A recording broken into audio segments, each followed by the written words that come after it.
सबसे पहले अनवर मिर्जा जी, एक तो पीएम का आपने बयान सुन लिया, असर पड़ेगा क्या आप लोगों पर? और दूसरा सवाल ये है, क्या वास्तव में ईरान बनेगा नया खलीफा? उसने अपनी ताकत दिखाई है ऐसी? देखिए, ईरान ना बनना चाहता था, ना ईरान को बनने का शौक है। ईरान ने हमेशा जिस तरीके जुल्म किसी देश पर हुआ तो सबसे पहले आकर आवाज उठाने का काम किया।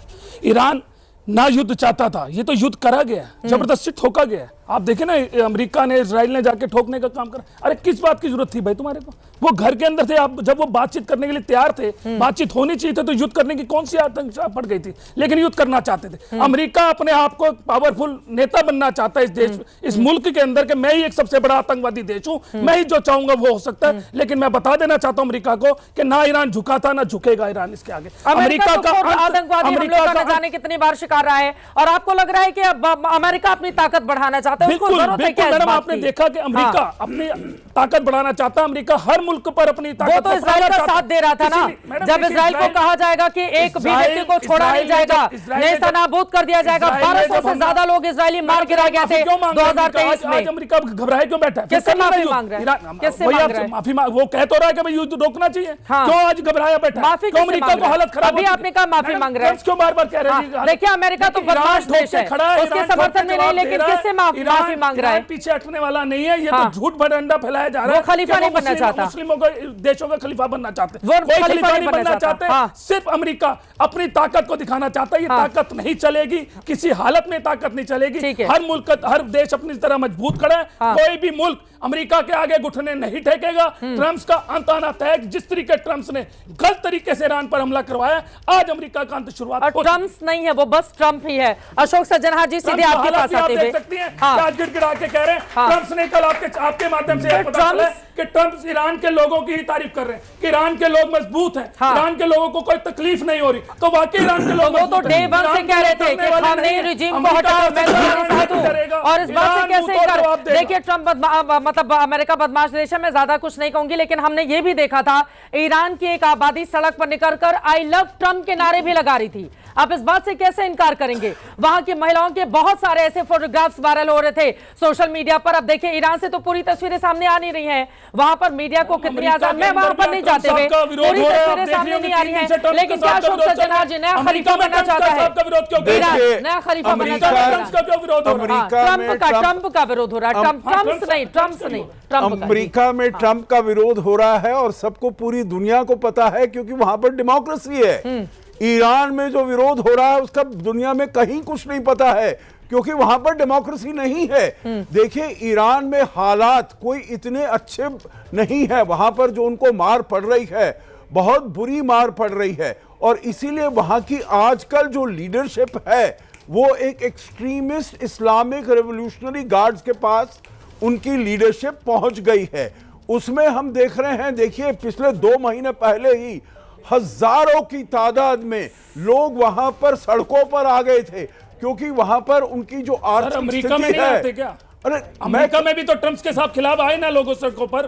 देखिए, मैंने तो आपके आप फिर ये मत कहिए ना ईरान की बात ना करें। ईरान हर जगह आज का इस देश के अंदर प्रधानमंत्री के खिलाफ क्या लोग सड़कों पर नहीं आते? अरे जब हर देश के अंदर चलता है ये तो सर। जब आपको एंकर बोले, आप जरूर जवाब दीजिएगा। मैंने तो आपके बीच में बिल्कुल नहीं बोला है, मैंने तो बिल्कुल नहीं बोला है, तो आप सुन लीजिएगा।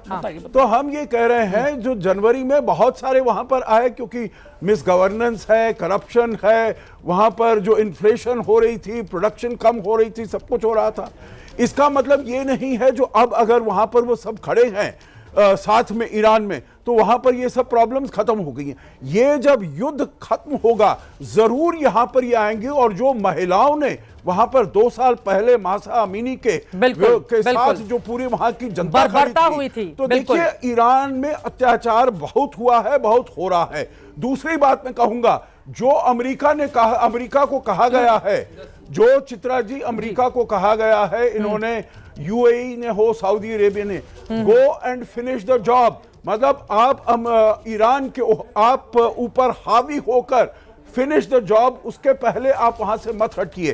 तो इसीलिए वहां पर बहुत ऐसा वो चलेगा जो ईरान अपना दबदबा बनाने के लिए, चाहे वो 1979 के बाद से उसने बहुत ये प्रयास किया, तभी चाहे वो हमास हो, हिजबुल्लाह हो, वो हूती हो, वहां पर सीरिया में हो, इराक में हो, सब जगह उसने अपने जो प्रॉक्सीज हैं, उनको तैयार किया था, उन बिल्कुल सबको वहां पर लगाया हुआ ठीक है। है। परंतु आखिरी बात मैं यही कहूंगा, आपका जो प्रश्न था क्या वो खलीफा बनेगा, नहीं बनेगा, क्योंकि सारे जो और मुस्लिम देश हैं वो उसके साथ वो उसके बिल्कुल विरुद्ध हैं और भी बहुत चाहेंगे जो हम अभी अपना वो करें। कर्नल शैलेंद्र, एक बार बिल्कुल इधर नहीं होंगे। कर्नल शैलेंद्र जी आपके पास आते हुए, मुस्लिम देश क्यों नहीं ईरान का साथ दे रहे हैं? क्योंकि ईरान के राष्ट्रपति की ओर से बयान आया था कि ये वक्त है जब धार्मिक युद्ध की भी उनकी ओर से बात कही गई। उन्होंने कहा सारे मुस्लिम देश एक हो जाएं, आप तो हमारे मित्र हैं, मेरी लड़ाई अमेरिका के साथ है। बार बार ये समझाया जा रहा है, फिर भी मुस्लिम देश क्यों नहीं साथ दे रहे हैं ईरान का? और क्या नया खलीफा बनने की राह पर है? आपको नजर आता है ऐसा? मेरा आकलन कहता है कि ईरान को नया खलीफा बनना भी नहीं चाहिए। सीधी सीधी बात अगर करें, क्यों? उसके 2-3 रीजन है। खलीफा का मतलब क्या होता है? वर्ल्ड लीडर के तौर पर, मुस्लिम लीडर के तौर पर, रीजनल लीडर के तौर पर, किसी भी तरह उसकी क्या क्वालिफिकेशंस होनी चाहिए पूरी उसके अंदर, राजनीतिक समुदाय का प्रमुख मतलब जो उसको रिप्रेजेंट कर पाए, उसको प्रिजर्व कर पाए, उसको कमांड कर पाए, उसको रिस्पेक्ट दे पाए।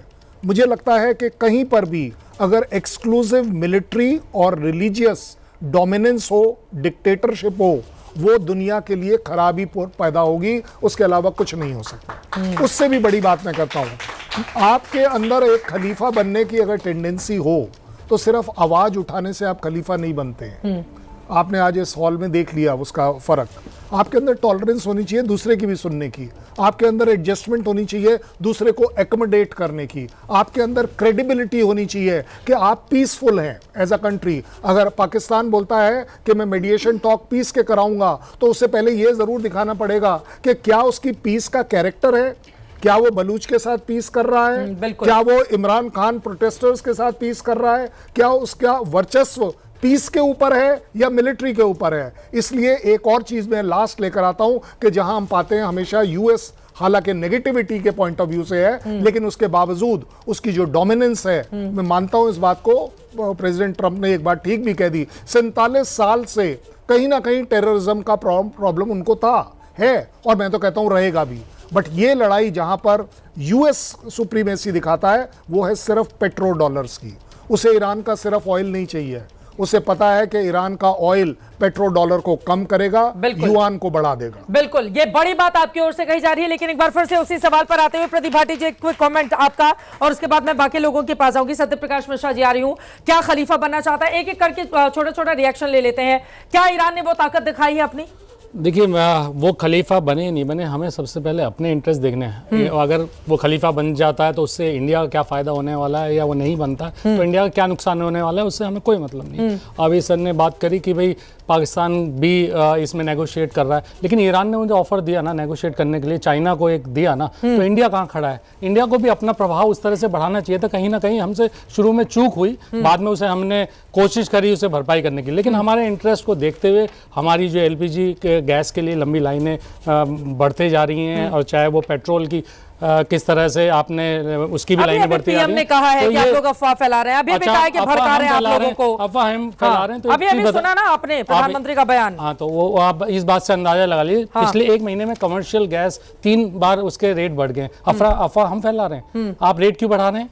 अगर कमी नहीं है तो आप 1 महीने में कमर्शियल, आम लोगों का नहीं, कमर्शियल में क्या छोटे ढाबे, रेस्टोरेंट, ये सब नहीं हो? आम आदमी से रिलेशन नहीं है उसका कुछ? छोटे उद्योगों का एक्साइज ड्यूटी घटाई भी तो है, एक्साइज ड्यूटी घटाई भी तो है 10-10 रुपए। आप ये देखिए, यूपी के अंदर लगभग 30 रुपए का एक्साइज और आपका वैट मिला लें तो 30 से 35 रुपए का पर उस लीटर ले रहे हैं। तो क्या घटाना है? आप 1/3 लगभग लोगों का खून चूस रहे हैं आप, 1/3 टैक्स लेके उनसे, और आप कह रहे हैं घटाना है। उसी तरह की आप बातें करते हैं, पहले बढ़ा देते हैं, उसके बाद कहते हैं मैंने 1 बूंद घटा दिया, फिर घटाया। तो ये क्या तरीका हुआ? या तो हमें समझ कम है, या आप बता दीजिए आपकी समझ ज्यादा है कि इतना रेट टैक्स का है।